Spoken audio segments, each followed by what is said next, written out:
think we're feeling it, you know? Mm-hmm. We're feeling it today. So welcome to the That's Good Sports podcast. I am Brandon Perna with Will Keys. We've got a lot of football stuff to talk about today. Whether or not the Redskins gave Trent Williams cancer, the Broncos quarterback situation, Darius Slay loving that he's a millionaire, doesn't give a shit if he gets or got traded. The Patriots released Josh Gordon, and then we're going to try to go through the games today as quickly as possible. But also, if you're watching the video on my That's Good Podcast's YouTube channel, some changes are coming here. Got an announcement. I've partnered with Blue Wire, who I've already partnered my podcast with.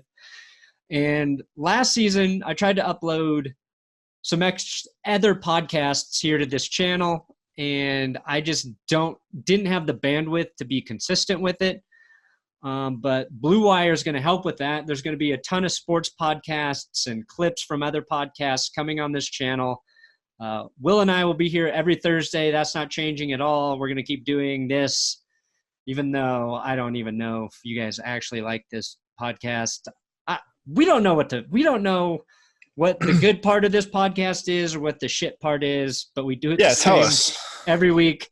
So let us know. But there's going to be a whole bunch more podcast videos and different things coming on this channel. I'm really excited about it, and I wanted to give everybody a heads up. And there'll be more information about that over the next week or two. But yeah, I was under the impression that we were partnering with Blue Chew, which is a very different type of company than Blue Wire. What is Blue Chew? It's like subscription Viagra, but like in chewable form. So like candy Viagra. Pretty much, yeah. Is that what you're giving out for Halloween? It's what I'm giving out to myself. Oh yeah, if you just one piece of candy for Uncle Will. Mm-hmm. Will's going as a Canadian tonight. That's right. Yeah. So if there are any Canadians, hello and sorry. Yeah. I saw your costume. It was the most erotic photo you have sent me to date. Yep. Just wearing draped with only the Canadian flag. Canadian flag and some jean jacket get up. You got the Canadian tuxedo going. Mm-hmm. And I'm assuming you will be partaking in libations tonight, Will? Yeah, I'm going to have a couple of Molsons. Molsons? Are you going? Is there like are you going to like a Halloween party? Possibly. Or are you just getting drunk with your friends? What's the difference, really? I don't know, man. Why? You want an invite? Yeah, let me get a direct flight out to Sacktown so I can. We still have about 3.5 hours, so if we speed through this, cool. Probably do it. I'll pick you up. Okay. Well, let's do this then. First story here, Will. First order of business. Okay. So Washington did not trade left tackle Trent Williams. He has said he is not going to play for them because he doesn't trust team doctors.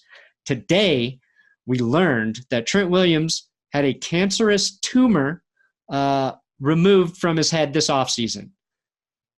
The tumor was first discovered in 2013, but the Potatoes team doctors said it was nothing for him to worry about.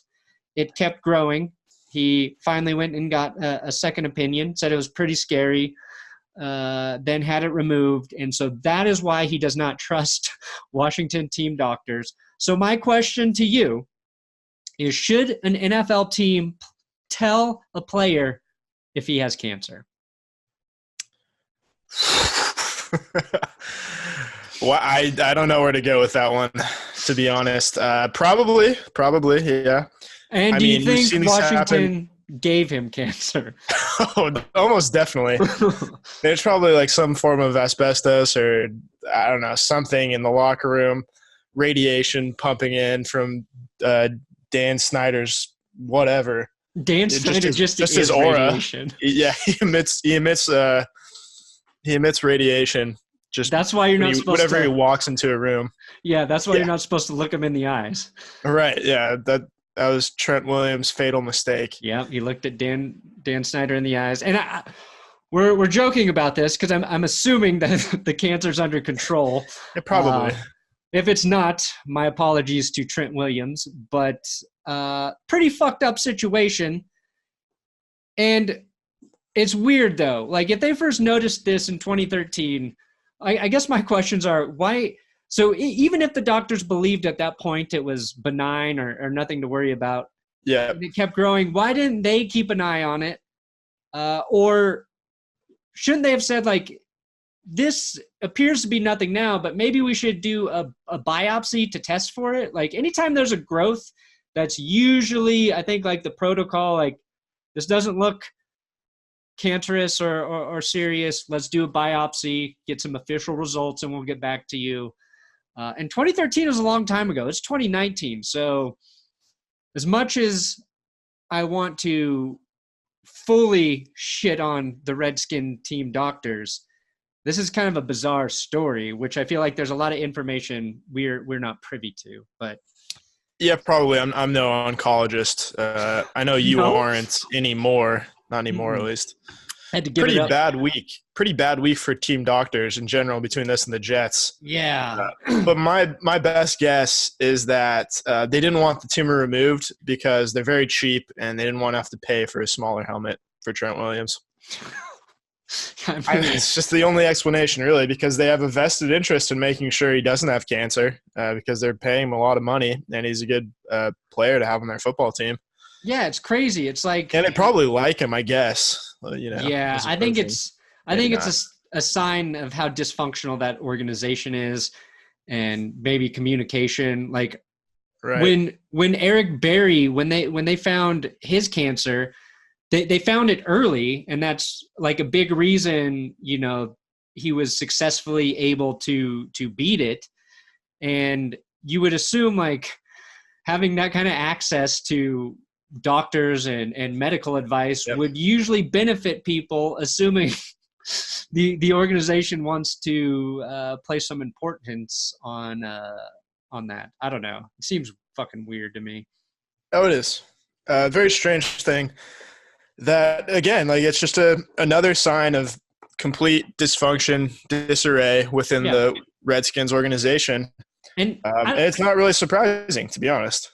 I don't know how you don't move a player who doesn't want to be there that you could have gotten great value for either. Like, yeah, they turned down. I heard they turned down a first-round pick, a second-round pick at one point. I know the Patriots offered them a first-round pick, so basically an early second-round pick, or a pick that gets taken away from cheating. They're like, no, you can't have him yet. And then the day of the deadline, they're like, hey, Cleveland, so how about like Denzel Ward maybe? And a first round. Yeah, and a first round. They're just like, absolutely fucking not. Get out of my face. And Dan Snyder's like, okay, well, he has cancer anyway. It's they're really battling the Jets right now for dumb organization stuff. Yeah, I was kind of lying in bed last night worrying if our team is not too far around the corner. They're not, Will. We'll get into the Broncos here in a minute. I have another thing I wanted to bring to your attention that I found today. Please. And it's about Eagles fans, which we know a lot about. I'm going to read this quote from somewhere. But, okay, so there's this Cowboys fan. His name is Patrick Pearson. He sued the Eagles stadium operator and security firm, because he was injured at Lincoln Financial Field in December of 2014 in the bathroom. Apparently he got into a fight. So he sued him because he got beat up by Eagles fans for basically wearing Cowboys gear in the Eagles stadium. Yeah. And so a Philadelphia County Court judge, he denied the defendant's motions. And he divvied up like the blame. He blamed the judge blamed the stadium 50%, 30% to the security at the stadium. He blamed Pearson, the guy who sued him, for 20% of this issue because he basically said he should have known wearing Cowboys gear into an Eagles game is danger to oneself. Excuse me, I think that, oh, yeah, that's the classic, oh, well, what was he wearing? He was asking for it type of verdict. So they're like victim blaming. Yeah, there's like a whole David Cross stand-up bit about that. But I found the fact that a judge no, it's hilarious. Blame on him for wearing Cowboys shit to an Eagles game. He got some sort of settlement from it, but it was not the $700,000 that he did sue for. But just know that I think wearing any sort of NFC East gear to an Eagles game, you assume some of the liability of that risk. Should be known. Absolutely. I don't know. Have you ever been to an opposing team stadium wearing rival colors? No. I don't leave my house anymore, but that's fair. I think I would feel comfortable wearing like a Broncos jersey to quite a few places. The areas that I would be scared are Oakland, and I've also heard like Kansas City, not a great place to be wearing Broncos stuff. Yeah, probably. Although like there's no one in that stadium that you can't outrun that's not on the football team. They're just wheezing from diabetes while you run away. Diabetes from barbecue sauce. That heart disease from the barbecue itself. That sugary steak candy. Exactly. Yeah. Which place would you feel the best? Well, no, that's too easy because it's wherever the Chargers are playing. Yeah, right now. Exactly. So outside of the Chargers, where would you feel the most confident wearing an opposing team's jersey? Doesn't just have to be the Broncos. I guess like which fan base do you think may be the most welcoming? Probably like Arizona, I think. Yeah, you're right. Arizona's good. I don't feel like they really care that much. I feel like Jacksonville probably pretty safe too. Yeah, but you got some Florida men down there. That's true. They're very dangerous. Very dangerous. Never know. Yeah, one thing leads to another, and all of a sudden you're face down in that pool in the south end zone. You know what I think is kind of interesting? Like I know New Orleans has a really good fan base. Like their fans show up to the games, but for whatever reason, whenever I do videos that kind of feature like Drew Brees or something about the Saints, they never do very well. So that is strange. Are there fans not on the internet as much as other fan bases, or do I just not translate to NOLA? I wonder. This is why we need to do a tour of every NFL city. Well, when somebody gives us the funding, I think we could do a pretty cool show where we go to all the stadiums paid for by somebody else, and you and I try all the food, drink all the drinks, watch all the football, and they turn it into a sweet-ass episode of stuff. It's like That's Good football tour sponsored by Blue Chew. Right. It's like it's like a drunk bonerific Peyton's Places. I can see it already. Yeah. We will be talking to other drunk fans about the history of significant moments at that stadium and city. Okay, next thing, Will. I just thought this quote was good from Darius Slay. Because the Lions were supposedly taking trade offers for Darius Slay, even though he's one of their best players in the secondary. He was asked about it this week, and Jamal Adams from the Jets made it known like he wasn't happy about the trade offers happening for him. Andy Dalton not pleased that he was given time. Darius Slay says, "I don't care. I'm a millionaire, dude." So I can't relate. However, can't relate. I can imagine. And to be a millionaire with the chance to still be a millionaire and move out out of the city of Detroit is probably not that bad of a proposition, all things considered. Yeah. So, because we're just talking about NFL cities, but it's probably a lot better places you could end up. Yeah. And I appreciate the honesty, I think that's what I'm learning is like, I just like when players are honest. So when he's like, I don't give a shit, I'm a millionaire. I feel like that's what I would have said at some point if I were in the NFL making a lot of money and good. But yeah, because he's good. Sort of. And you're not on a team that's in the playoffs every year. You know what I mean? Like, sure, send me somewhere else where I can be good and maybe be in the playoffs. Exactly. Yeah. No. Send me to, I don't know, Seattle. Come on. I'm sure there's like, I don't know. You ever consider like state taxes though? Because that's a big thing. That's why it is now. Aqib Talib was probably not that upset that he went to the Dolphins because he saved something like $500,000. Yeah, on saved income tax. $500,000 because he doesn't have to pay California state tax. Yeah, and he doesn't have to play the rest of the year. Well, yeah. I think he could come back week 16. What's the point of that? They're not going to activate him. With the Rams, like if they're in the playoffs, which they're going to have to fight to get into, it's weird because they could probably use him at that point. Right. But I don't know if they are. They seem pretty on the brink of even being like, if they get into the playoffs, I don't know if they're going to do anything this year. And I get like the salary dump for them makes a ton of sense. But for Talib, everybody was like, oh, fuck, why would you do that to Talib? But if he doesn't, he's going to be free from the Dolphins after this year. He just goes down there, saves $500,000 and doesn't play, which right. There's a good chance he wouldn't have done in LA anyway. Like if they don't make the playoffs, it's the exact same situation, except he has to find somewhere to sleep in Miami for however long. Yeah, my heart weeps for him. Yeah. I think it was a pretty good move for the Dolphins, all things, because they don't have any problem. Obviously, the Rams are up against the cap, and the Dolphins have traded away anybody that makes over $2 million a year, pretty much.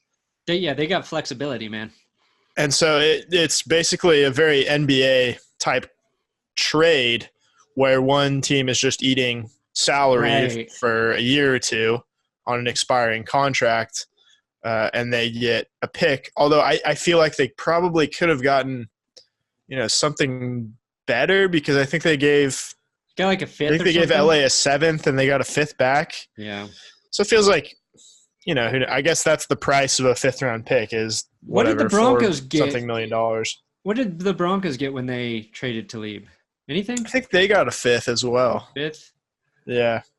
Yeah. So basically, he had the same thing done to him twice, except with the Broncos, he wanted out, and LA, sent him somewhere he wanted to go. Do you think Brian Flores tries to convince Talib to stay in Miami over the next 8 weeks? I heard he might join them as a coach. Talib? As a secondary coach, yeah. Oh. Where'd you hear that? Right. Somewhere credible? I can't remember. Yeah, somewhere definitely credible. The New York Times of football. The New York Football Times. I think that's what we should – every episode we should start That's Good Sports Podcast, the New York Times of football. Sounds the failing New York Times of football. We're held in what are we? It fits. How much better are we? If the shoe fits. I'm sure we won't get a cease and desist letter ever. No, hopefully not. That's what we said of football. Okay.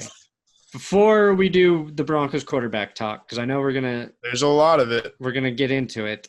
Kirk Cousins, Offensive Player of the Month. Yep. So good job, Kirk. Really just used that criticism and turned him into an awesome quarterback for a month. Not a lot of guys can do that. And then the Patriots released Josh Gordon, which I find interesting because they put him on IR. He said he was healthier than being on IR. So it looks like he's going to get a chance to play somewhere else. And I think the Patriots actually kind of do him a favor here. And as much as I want to shit on the Patriots, I feel like they've been pretty fair to Josh Gordon in being like a team to give him a second chance, which is kind of usually they'll take chances on guys, but they won't take second chances on guys that they take first chances on typically.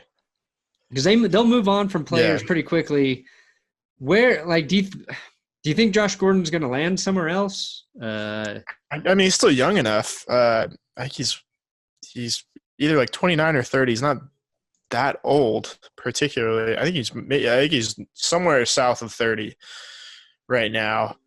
And when he plays, he's still pretty talented. I don't think he was a very good fit for the Patriots offense when you think about it, because he was one of the best deep threats in the league with Cleveland, and that's why it kind of made sense with Brandon Weeden, because that's all he can do is just throw the ball far, and Josh Gordon was the perfect target for that kind of thing. And as we know, Tom Brady doesn't really throw the ball past 5 yards or really past the line of scrimmage at all. Yeah. So he can't see further than that. Yeah, exactly. Old and cataracts. Who knew that tomatoes were the key to healthy eyes? Should have eaten some strawberries and tomatoes, dude. Come on. We've really stumbled on something here. Yeah, so Gordon's going to go through the waiver wire, and the Dolphins. He's going to be a Dolphin. No. Bengals. No. Washington. Hotlanta. Maybe.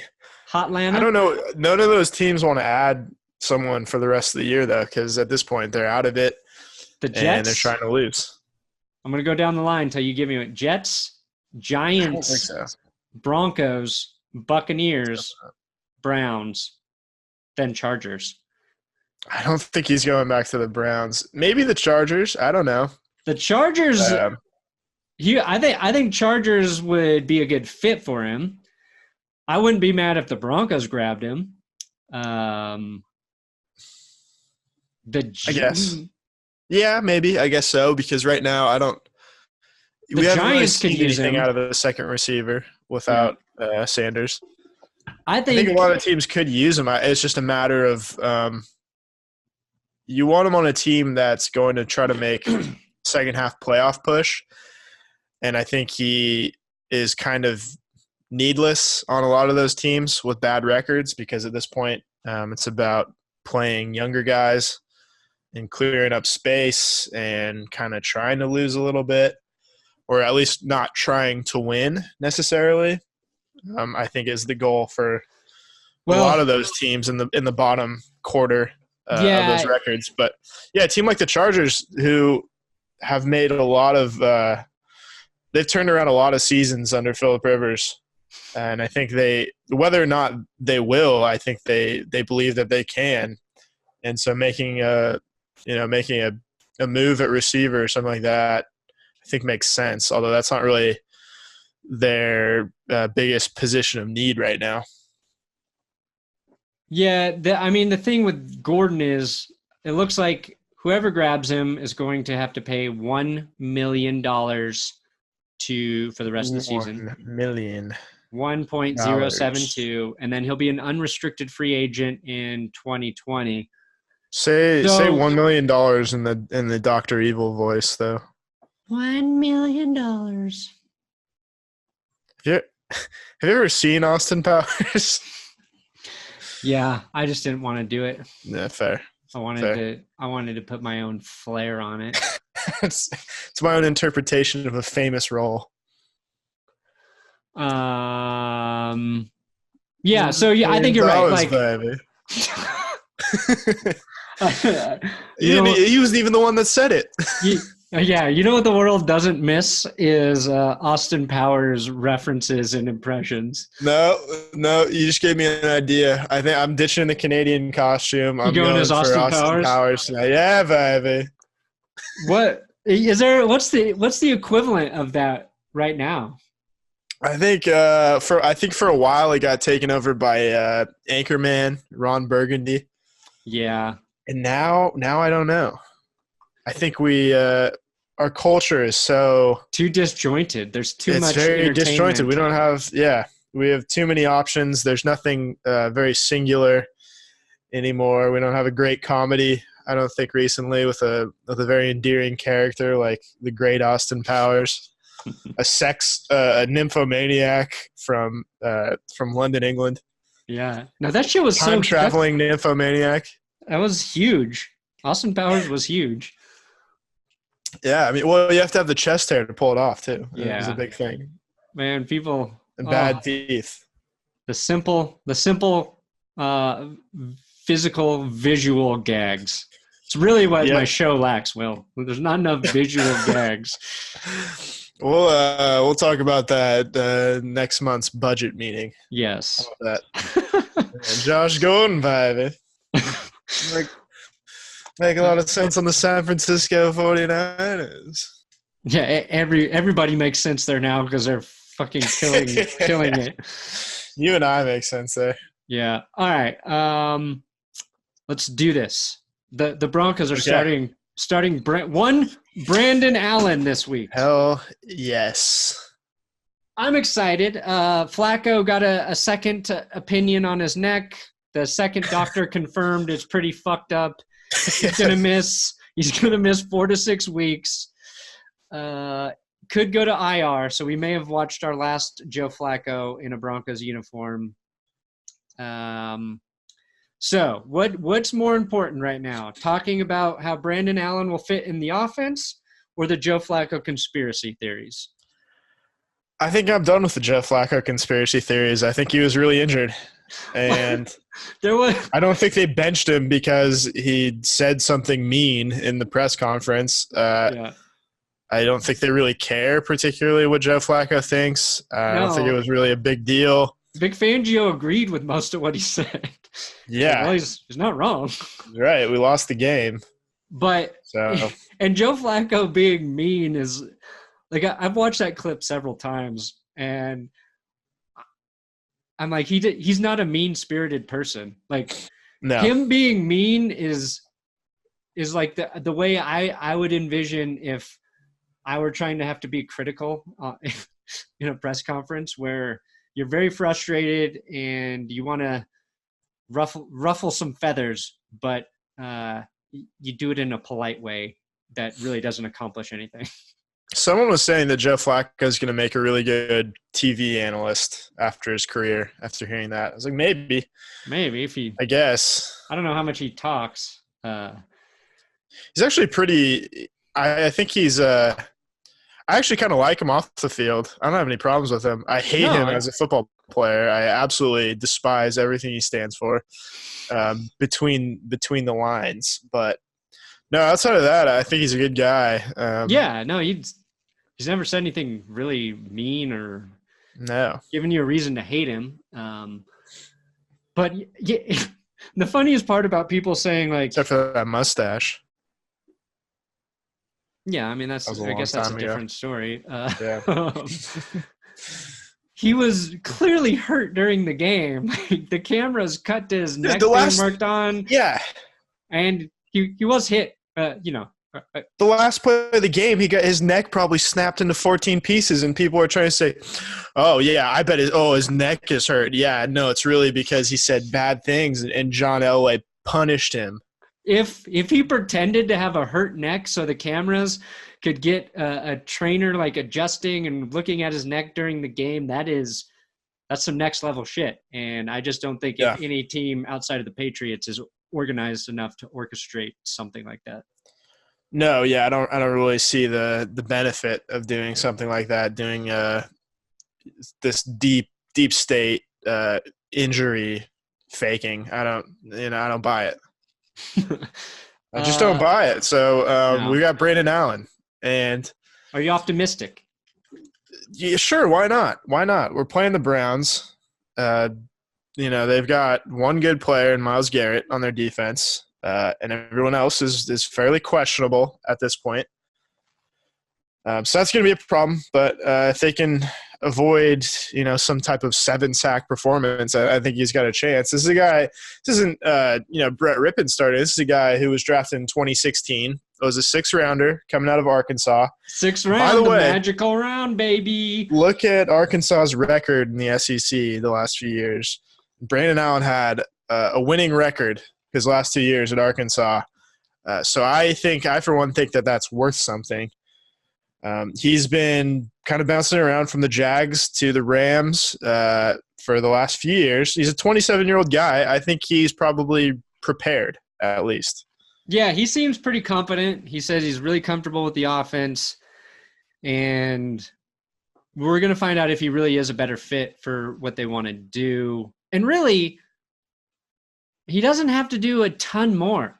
As long as he's not throwing interceptions, I'm going to assume he's a lot more mobile than Joe Flacco and that he can run all of the designed boots and naked boots and whatever the hell they want to do. And so I think that's what I'm looking forward is to seeing how the play calling works with a guy probably a little more suited for the offense. And that's why the Broncos brought him in after they watched him play with the Rams, which have a similar sort of scheme, right? As they saw, okay, this guy's a fit for what we want to do. I don't know. I think we discussed a little bit like Joe Flacco we thought was a fit because he worked with Kubiak. Didn't turn out that way. No. So that's the big thing. I'm going to be optimistic about it. A change at quarterback was needed. You never want to see somebody herniate their neck, discs, or whatever. But no, of course not. We are on the Brandon Allen train. But then the other element of this is Drew Lock's still not practicing. Yeah. He said he's healthy and ready to go. We don't know. We don't know why he's not practicing now. Maybe because they like Brett Rippon still. I don't know what's happening. I don't know, to be honest. Or they're really high on Brandon Allen and they just don't want to say anything about that. Yeah, maybe they don't want to jinx it. They found the new Brett Favre, and they just don't want to let the cat out of the bag a little too early. Maybe. The Drew Lock thing, to be honest, it hurts my head thinking about it. I don't really understand. There's just so many timetables and moving parts and broken thumbs and all these other things that I don't really get it. I don't really, apparently you're allowed to practice 2 weeks before you're taken off IR. Then you can only be taken off of IR in this 3-week window, but there's only so many players that be taken off IR. I don't get it. I never will get it. All I know is that he says he's healthy, and they do want to see him at some point this season. And I think what we've always talked about is you have to find, a good balance between making sure you're putting him out there with enough practice time under his belt versus making sure you get a long enough look at him to decide whether or not you need to address the position, right? Either in free agency, hopefully not, or in the draft, because they're going to have probably a top 10 pick in a draft that's got 5 or 6 potential first-round quarterbacks. Yeah, it's interesting because they owe Flacco a lot of money next year. If they cut Flacco, I think it's like 13 or 14 million in dead cap money. Yeah, which is not good. You definitely don't want to try to bring in another veteran quarterback or, a free agent acquisition because it's going to cost a lot of money. But you do want to know what you have with Drew Lock. The safe bet is probably they need to draft a tackle. But if you have the chance to get a quarterback in a good quarterback draft class, passing up on it, I don't know. They're in a weird spot. I'm glad I'm not in that spot, but it can all be avoided if Brandon Allen is a 6th-round hero. It just never got the right opportunity. Yeah, there's a pretty good track record this year for 6th-round Jaguars quarterbacks. Yeah. I mean, there's a good track record for just quarterbacks you've never fucking heard of this year playing well. Quarterbacks with the last name Allen are 9-3 this season. Oh, he's got the double stamp of approval. Last name Allen, 6th round draft pick. There's no way he can lose. First name Brandon. I like it. Three-pointer, Will. It is happening. I think we should carry that over and say, because of that, I'm taking the Broncos this week. We're both taking the Broncos. We're taking the Broncos. Cool. We picked against the Broncos last week, and we were almost both wrong. It turned out we snatched victory from the jaws of defeat. And this time, though, we're back. We're back on the W train. We're coming back to beat the Browns because we should always beat the Browns, regardless of what team we're trotting out there. So I'm excited. I'm excited for the Brandon Allen era, no matter how long it lasts. Yeah, I don't one quarter or 15 years. Yep. I mean, I don't really remember anything from the preseason game in which he played. So I'm going to go into this blind and just I'm ready for him to dazzle me. Just dazzle me with 2 touchdown passes. Yeah. 2 touchdown passes and I'll be happy. I'm ready for 115 yards, 2 interceptions, and 4 sacks. A 30-point game for the Broncos would be huge for him. It would be massive. I can't remember the last time we had a 30-point game. I think I was still in middle school. You were a fetus, my friend. I was just a wee lad. You weren't eating any Blue Chew yet, that's for sure. No. Okay, we're gonna get in these game picks. Thursday night is Niners-Cardinals. Niners 10-point favorites. Nick Bosa is playing out of his mind, though. I found these stats. 23.2 disruption rate, first in the NFL. Don't really know what that stat means. Not just among rookies, but all defensive ends. Bosa with 20 tackles, 11 for a loss, 13 quarterback hits, 7 sacks, a forced fumble, a fumble recovery, and an interception. Niners, they hit with that draft pick. They did. And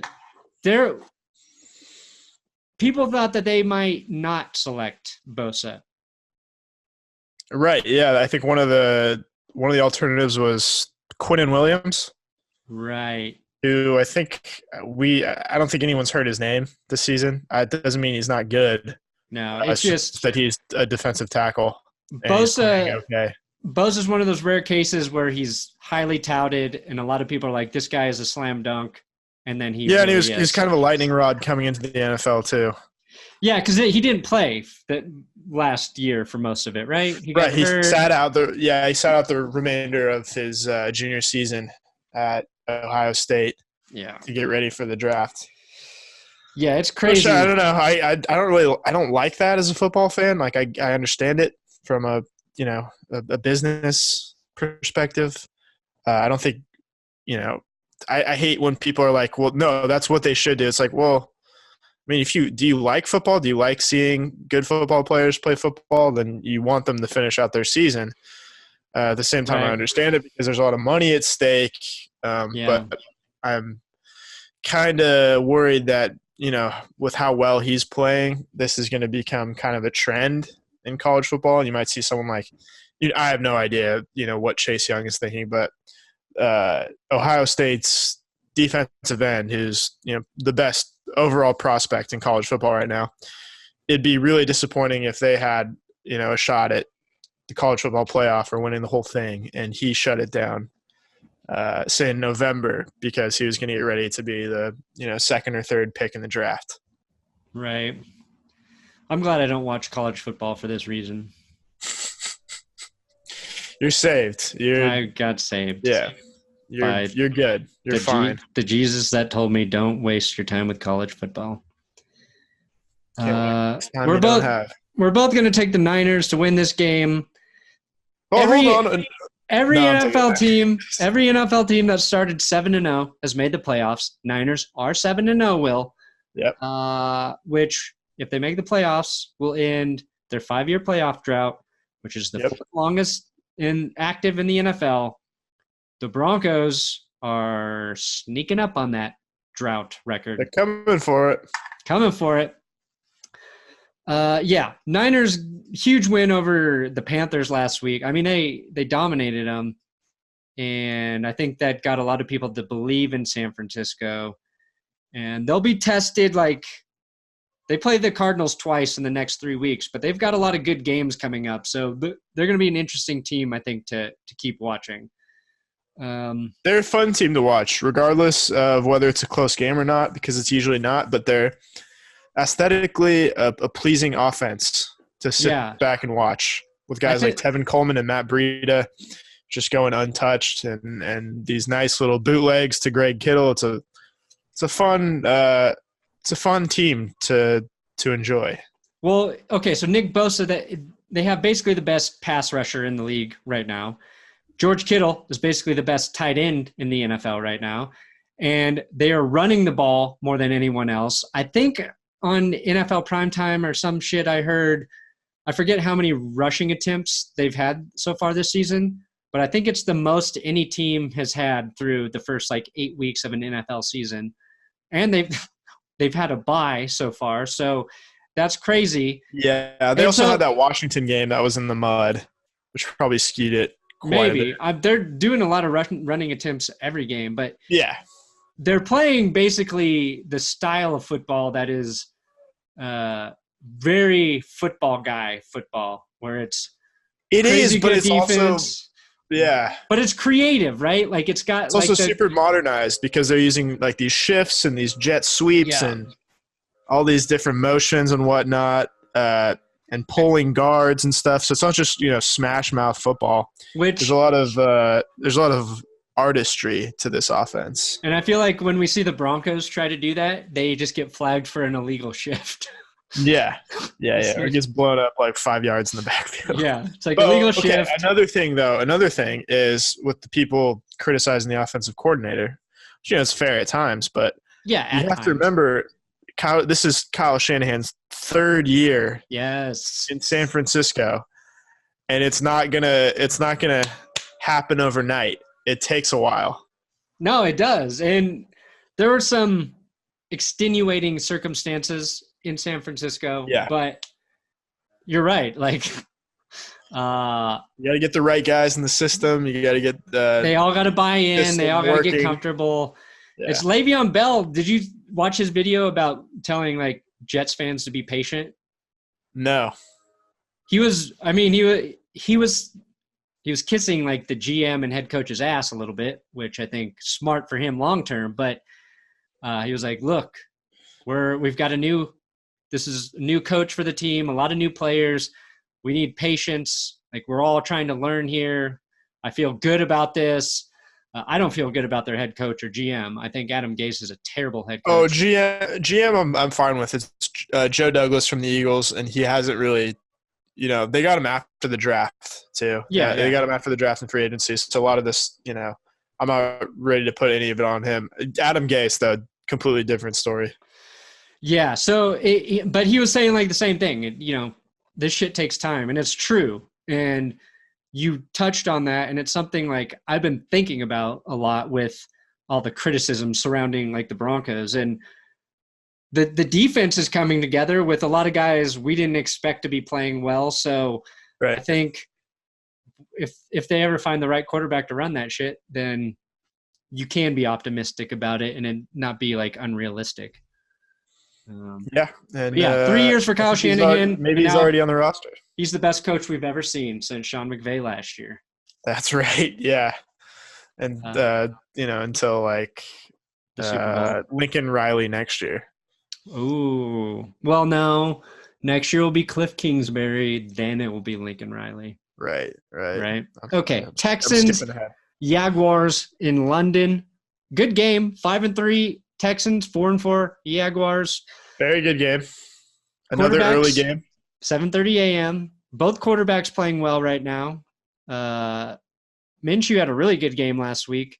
He did. But do you think Deshaun Watson is actually the leading MVP candidate based on the way he's played? No, I don't think he's the leading MVP candidate. I don't think when was the last time a wild card team had a player that won MVP. I can't think of a time where that's happened. Well, I don't know. Yeah. I don't know, but his biggest competition is on the sideline with a dislocated knee, and Russell Wilson just lost. So I didn't know Christian McCaffrey had a dislocated knee. Ooh. Yeah, I guess C-Mac's in there, but it always goes to a quarterback. It shouldn't. It really shouldn't. But it's crazy because the Panthers got the shit kicked out of them, and Christian McCaffrey still looked good. Yeah, no, he still looks fine. He still kind of, he'll still get his regardless. He still broke a 40-yard touchdown. Who do you think is winning this game, though? Texans, Jags. The Jaguars' defense is the Jags. Ooh. Home field advantage for him. That's right. Man, I was so impressed with Deshaun Watson having his eye split open and throwing a touchdown. I know you weren't as impressed, Will. Can you imagine if that was Patrick Mahomes who did that? Oh, you would have hated it so much. Oh, God. Both Watson and Brissett make amazing plays last week. And Watson's got pretty publicized, but Jacoby's not quite as much. I like Jacoby Brissett the Texans, a lot. I think he's I don't know what kind of award he deserves, but some kind of award for sure. The Quiet Killer Award. Yeah, the silent assassin. Texans, JJ Watt's done for the season. Right. I'm gonna go with the Jags too. Okay. Let's see what we got here. The Washington R words at the Buffalo Bills. Bills lost last week. They're now 5-2. So they're favored by 9.5, which I think is high. It right? seems low to me, but I mean, they're factoring in that, Buffalo doesn't score a lot necessarily, but I think Buffalo's defense is going to shut down anything the Redskins try to do. Yeah, is Dwayne Haskins I guess it's Dwayne Haskins. Yeah, I'm going to go with the Bills. I think the Bills are a average team with a good defense, so against questionable opponents, they're going to win. Josh Allen kind of starting to play better too-ish, so he's played all right. Yeah, I think he had a decent game in a loss. I don't know. I don't remember, actually. I don't even know. I didn't watch a minute of that game. I don't even remember. I know he lost a fumble inside his own territory. Yeah, okay. But I'm going to take the Bills there. Yeah, no, I think they're going to bounce back and move to 6-2. Pretty good spot to be in halfway through. All right, the Minnesota Vikings at the Kansas City Matt Moores. Ooh, Matt Moore. We don't know if he's playing or not. We don't know. Yeah. Interesting stat I saw last night is that Sunday Night Football cut to Patrick Mahomes on the sideline 40 different times in their game against the Packers. There's 40 cutaways to Mahomes. God, the NFL loves quarterbacks. They love sucking his dick. They can't get enough of it. I'm sure Chris Collinsworth was Find just somebody who loves doing that. Constant rotation of khakis. Oh, Chris Collinsworth, when he was crediting Matt Moore for that throw to Travis Kelce, I thought was the funniest shit I had heard. Yeah, that's it's a good illustration of how easy it is to run that offense. Yeah. Because you just throw a ball, 900 feet in the air, and somehow Travis Kelce is going to come down with it wide open and walk into the end zone. Yeah, Collinsworth, if you don't know the play, Travis Kelce's running down the middle of the field with his shoulders turned to his left side. Matt Moore scrambles and just chucks the ball up, way up in the air. So Kelce has to turn the other way and then run 10 yards diagonally to make the catch. And Collinsworth was like, Matt Moore, great throw here, putting enough air under it for Kelce to make the play, threw him away from the defense. There was no defense behind Travis Kelce. He was just throwing that ball up. Yeah, he just hucked it up there. He might have been throwing it away, honestly. And Kelce was able to make a play. But I don't know. I already talked about it in an episode, but I just thought it was really fucking funny. Bizarre. I mean, the Chiefs would be dumb to bring Mahomes back for this game, right? Yeah. I mean, I know that they need to win this game. They're 5-3. It's by no means are they, comfortably atop the standings in the AFC. But you'd rather have your quarterback for the last, 6 games of the season than bring him back early, have the same thing happen, because that's a very easy thing to happen with dislocated kneecaps is they just pop right back out. Yeah, and there was some damage to one of the ligaments. You don't want to take that risk against a defense like the Vikings either. Right. Yeah. They're probably going to get some hits. They're a good defense.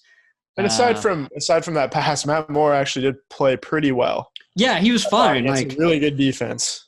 I made the joke on Twitter about, is Patrick Mahomes just the greatest system QB we've ever seen? And of course, there's there's 4 people who took it, way too serious. I think somebody said, I would expect this from a lot of people, but not from you. It's like, I'm disappointed. What do you mean? I'm the person you should most expect that shit from. But the point was, there are a lot of weapons on that Chiefs offense, and more than anything, the way they call that offense is very friendly to the quarterback, and Matt Moore did a pretty damn good job with it. I don't think they're going to beat the Vikings. They do have an advantage being at home, even though they keep losing there, but I am not betting against the hottest quarterback in the league in Kirk Cousins. Kirk. This is it's a morning game, so already got the natural advantage for Kirk Cousins. As we know, an early riser, but not a night owl in terms of his play on the football field. Yeah, I'm going to take the Vikings as well. Okay, there we go. You know what? Nope. Taking the Chiefs. Ooh, yeah, we tied on our picks last week. Yeah, I said Vikings, and as soon as it came out of my mouth, I was like, no, that's the wrong pick. We went 13-2 both last week. Yeah, we both had very good weeks. Right, and we did not pick the same picks. We picked a lot of the same picks. A lot of them, but I think the 2 that we both got wrong were different ones? Yeah. Gotcha. Right. Okay, so then we got Jets, Dolphins. Yeah. Awesome. The Jets are without 5 starting linebackers now. So they're having some issues filling those positions. Dolphins looked good for a little bit against the Steelers. I waited and waited. I was hoping they were going to win because I was like, this is going to be a big, great video. And then they didn't, and I just almost burned myself out trying to. Yeah, I mean, that Deontay Johnson touchdown was the greatest illustration of in-game tanking I think I've ever seen. 3rd and 20, and they just give up the score. Just blitz everyone. We know you're running a slant. Yeah. Just wink, wink. You'll fire 3 defensive backs who are really good at tackling. The Dolphins could accidentally beat the Jets. I hope they don't, because I'm really looking forward to Dolphins-Bengals December 22nd. And hopes it's undefeated Tank Bowl Part 2. So what if they tie? Gotta be awesome. I'm going to take the Jets. Are they going to coin toss? Are they going to no. I want to see the pick come down to a coin toss. Doesn't it go to the team that's giving up the most points or something? I guess, but they used to do the coin toss, and I just want that again. I want that for just massive stakes. I want it to be like an ESPN primetime event. I was just gonna say the NFL could do a draft style type whole night about the coin. Oh yeah, you got Trey Wingo in studio with Ryan Clark and Susie Colbert and everyone, and it should be a best of 3 coin flips, and they do a different coin flip every hour, so you're at least making people wait. Yeah, and each flip is done by a different celebrity guest. Yeah, you got a drunk Joe Namath tossing out the coin. He accidentally somehow tosses it down a sewer. Oh man. It just flips and rolls off the stage. Controversy. Oh, yeah. NFL's got to get in on that. Yeah, what are you doing, NFL? This is something that must happen. I think if it's even within like one game, just leave it up to the coins. The coins. Leave it up to fate. There we go. Jets, You know how many people watch the NBA lottery? Millions, I assume. Oh yeah. Do they do balls? They pull balls? Like they do ping pong balls, yeah. Yep. That'd be interesting too. Anyway, I'm taking the Jets. Jets. Then we got Bears, Eagles. Eagles favored by 5. Yep. Bears having problems managing games. Managing their emotions after the games, Coach Matt Nagy. Yeah, I think I cut it from the episode, but apparently nobody asked the kicker where he would like to kick from on that final game-winning kick. I heard that too. And he said his preference was not the left hash where they kicked from. So I thought that was interesting. And then when I was like rewatching it in the episode, I'm like, who's actually going to find this interesting? But I wanted to bring it up here because I feel like it's a better podcast topic. It is, yeah. I feel like that if you're going to take a knee before your kick, that's like a pretty standard thing you ask. Like, where do you want the ball? Because the quarterback you probably shouldn't even ask. You should just know. Yeah, or play it safe and put it in the middle. I don't think kickers complain about it being in the middle, as you know. Yeah, I mean, it's at least 50% good and 50% bad. Yeah, it's literally right in the middle. Seems like the Bears are struggling with a lot of the little things right now, on top of being just another quarterback who may have made a massive mistake. It is funny that Matt Nagy acted like they were one kicker away from winning the Super Bowl, and it turns out their offense just sucks ass, and the defense isn't as good as last year. I thought the dumb thing he said was like, if the defense knows you're going to run the ball, that's a 4 or 5 yard loss every time.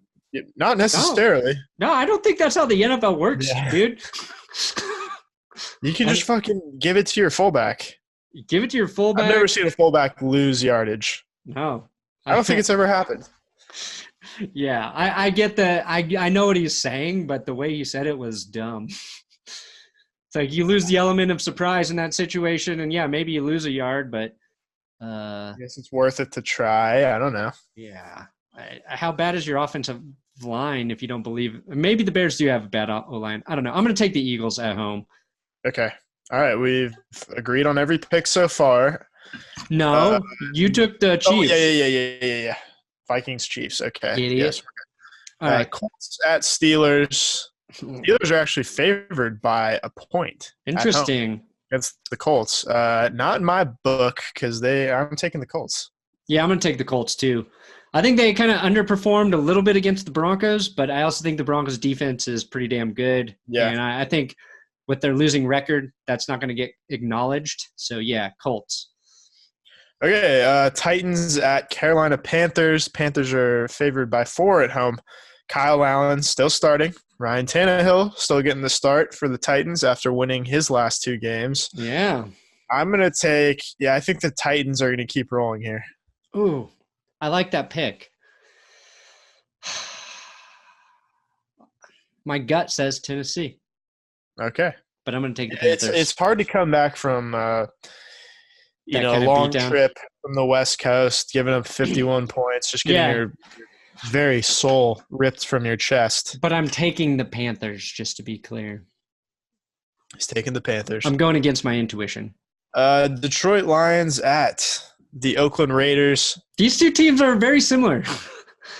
Kind of, yeah. I feel like they're decent teams that keep losing.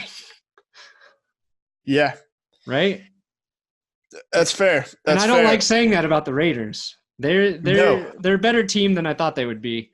They are, yeah. They still fucked up the Cleveland Farrell pick, which I think if they had just taken like Josh Allen, that would have solved a lot of their problems this season because pass rush is still need a pass rusher. Still very much not there since a certain trade a couple years ago. But I'm going to take the Raiders. I think at home they're going to get a little boost because they haven't been at home since the first month of the season. Oh, shit. It's been a long time since they've been in the Coliseum. They technically got one home game in London. count as a home game. So I think they've been waiting for this a long time, and they're going to take advantage and beat a Detroit team in a close game. Fuck. Yeah, I'll go with the Raiders. Detroit lost Kerryon Johnson. They did. So he went to IR, and the Raiders can run the ball effectively. Josh Jacobs playing pretty good. Darren Waller pretty good. So, yeah, I'll agree with you. Raiders. Okay, Buccaneers at Seahawks. This is going to be probably a good game that the Buccaneers lose in the fourth quarter. I agree. Yep. Seattle needs to bounce back from a loss, right? They lost last time. They right? do. Yeah, they lost to the Ravens, and I think they will bounce back. Seahawks. Okay, we talked about this already. The Browns at Broncos. Broncos are 3-point underdogs. Ooh. I don't often see the Broncos giving points at home. We've been saying that every week, something about the Broncos. Don't often see this, but they are now the worst at this thing. Yeah, so we're taking the Broncos. We're about taking them to win. Yep. Here's a decent game. Packers at the LA Rams. This is an afternoon game. A really good game, like you said. And I'm finding it hard to pick against the Packers. Their offense is starting to click. Aaron Rodgers is playing the type of football we all want him to see. Or we all want to see him play. Yeah, people are saying Aaron Rodgers. They're saying that throw to Jamal Williams was a Patrick Mahomes-like throw. So Aaron Rodgers was Patrick Mahomes finally Patrick living up Mahomes. to his heroes. Yeah. Man. I think the Packers defense has gotten worse through this season. I think they started out strong. They've been playing good teams too. Yeah.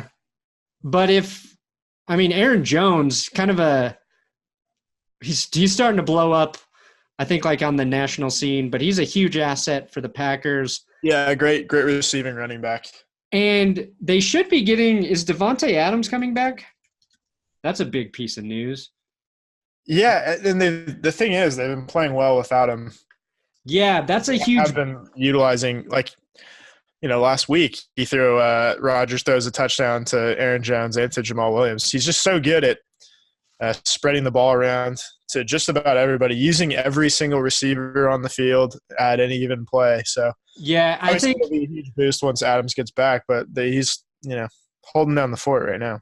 I think that's a good as long as they keep winning, it's a good example of a new coach coming in and it just taking a little time for everybody to get on the same page. And it feels like, Rodgers and LaFleur are starting to sort of click in terms of how they're calling their games, and the offense is looking good. And if their offense is good and their defense continues to be decent, that's a dangerous team. Rams, Jared Goff played better last week. I'm going to take the Packers, though. I thought didn't the Rams play in did they have a bye last week, or did they play the Bengals? Let me see. Didn't they played the Falcons. No, Bengals, you're right. Yeah. Don't you always get a bye after the London game? I thought they were supposed to be on bye this week. Oh, you're right. Wait, yeah, they play the Steelers. Why do you wrote this, not me? Oh, did I? Oh, wait, do the Chargers play the Packers? Maybe. I fucked this up. Let me see. Yeah. That's my mistake. Oh, you fool.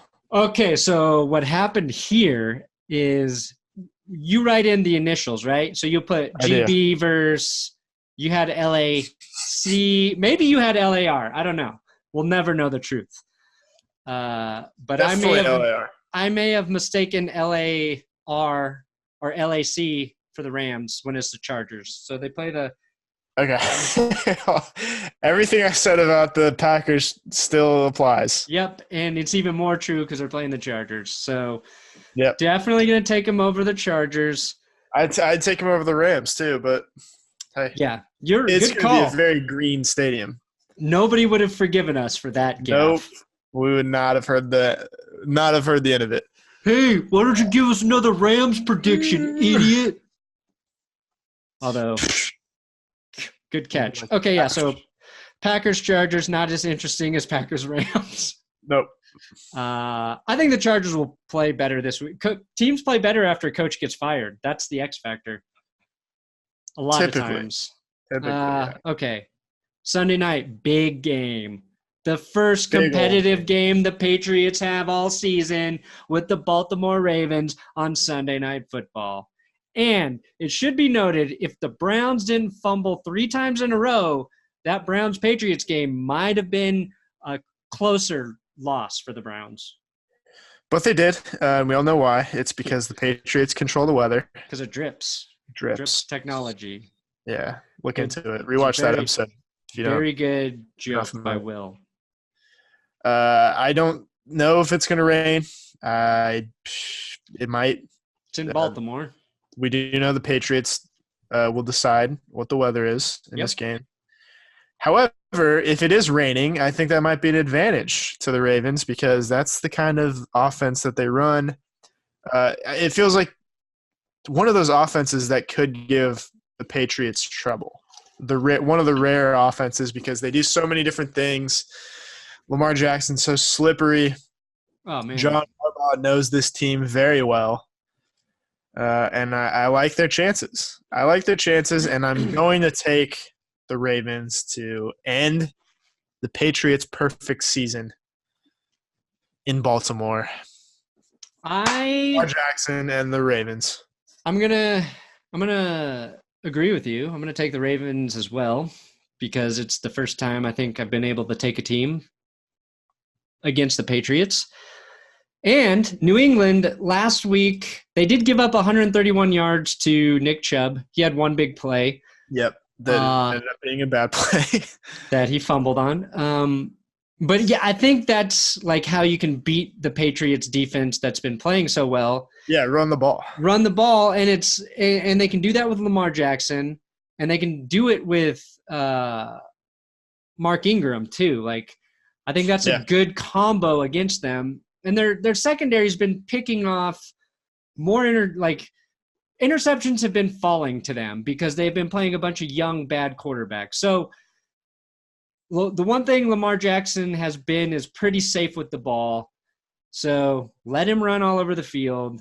Let him take his shots when they're there. And I think if one thing he's been better at this season is learning when he should take those shots, but just run the fuck. Like, he can outrun that Patriots defense, and I want to see them tired and backed up, and then maybe we can get a read on how good the Pats defense really is. Absolutely. And we know already that running the ball is, kind of the only way to beat that defense. But the problem is if you can't get a couple stops to begin the game against the Patriots offense, it doesn't matter whether you're going to run the ball or not because you're already behind and you need to throw to catch up. So obviously, I think in any game against the Patriots, the first 2 or so drives are just pretty important, absurdly crucial. Yeah. And like we said with the Browns, they just really fucked that up.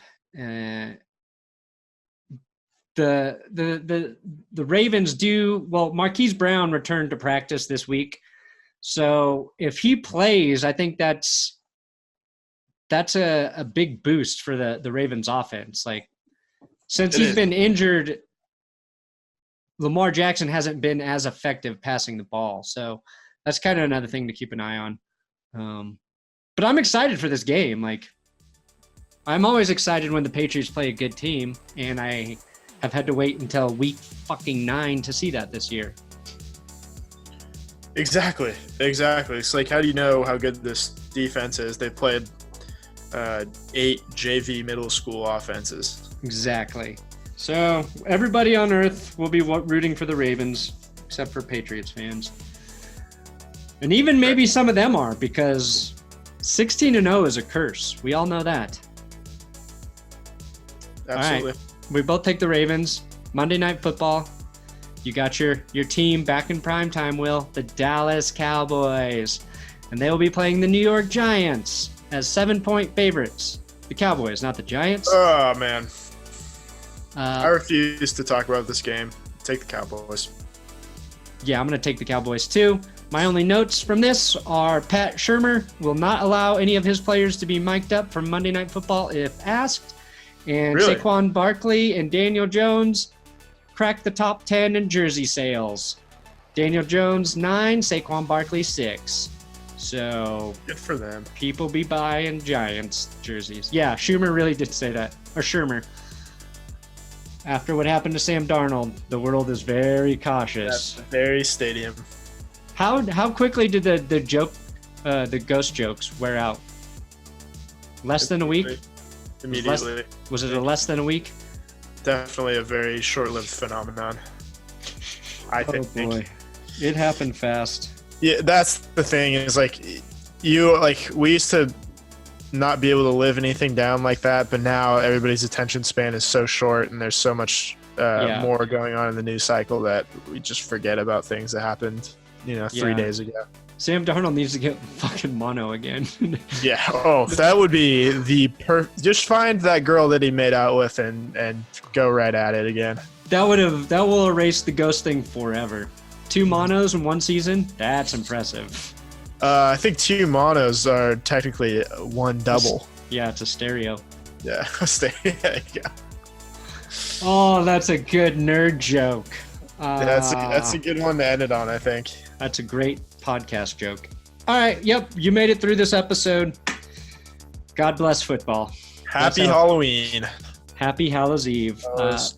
Take Blue Chew, our proud sponsor. Take Blue Chew, and remember to thank Satan for keeping you alive for one more year. That's the Halloween way.